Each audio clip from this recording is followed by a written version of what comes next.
Et sur Europe 1, voici la revue de presse de Natacha Polony. Bonjour. Bonjour Bruce, bonjour Julie et bonjour à tous. Ce matin, en une de vos journaux, on parle d'argent qui corrompt. L'Express, le scandale caché, révélation sur la corruption des élus, des entreprises et des fonctionnaires. D'argent qui coule à flot.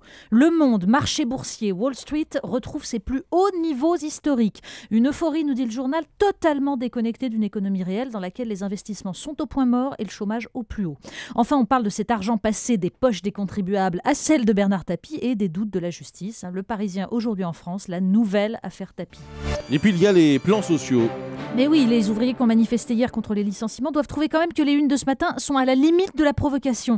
Alors dans son éditorial de l'Humanité, Claude Cabane remarque que les banquiers qui ont emprunté près de 1 milliard d'euros à la BCE début 2012 remboursent avant l'échéance. Il y a donc aujourd'hui à la surface du globe un bonheur nouveau. Mais ce n'est pas le vôtre. Alors bien sûr, on peut estimer avec Guillaume Goubert dans La Croix que la proposition de loi déposée par le Front de gauche contre les licenciements a bien peu à voir avec la réalité des entreprises. Cette proposition de loi interdire, je cite, non seulement les licenciements boursiers, mais aussi ceux fondés sur des motifs économiques qui n'en sont pas. Comprenne qui pourra, nous dit Guillaume Goubert. Mais en fait, à la lecture de Libération, on comprend que le problème n'est pas tant la question économique que celle de la crédibilité du politique. Moi, président, je ferai voter une loi interdisant les licenciements financiers. Luc Peillon et Frédéric Roussel ouvrent leur article sur ce cruel rappel. Et ils reviennent sur les déclarations de François Hollande pendant sa campagne, ses petits pas de côté dans son projet présidentiel. Et la disparition aujourd'hui de la notion même de licenciement boursier. Pire, dans Le Parisien, on lit qu'à l'Élysée, on juge que l'heure n'est plus au romantisme de la campagne, comme c'est joliment dit. Un conseiller de ce gosse même des promesses. Chirac avait bien promis de se baigner dans la Seine.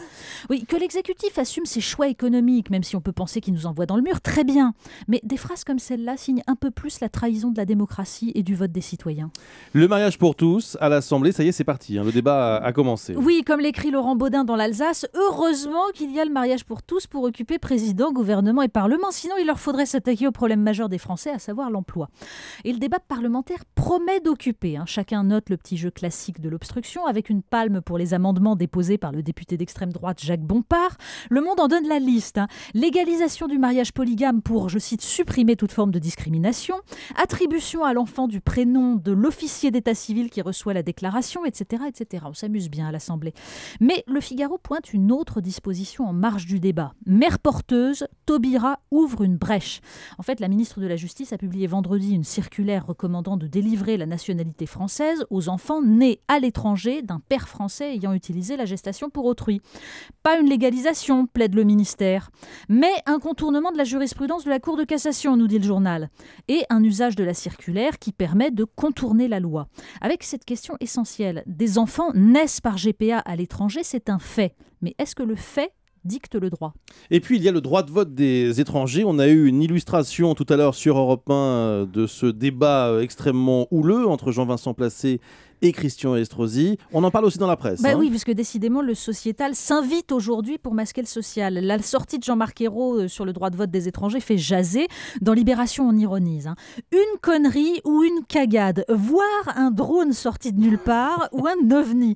Comme ils ne peuvent plus dire couac, expression estampillée 2012, les socialistes ont pioché dans leur dictionnaire des synonymes pour commenter l'annonce.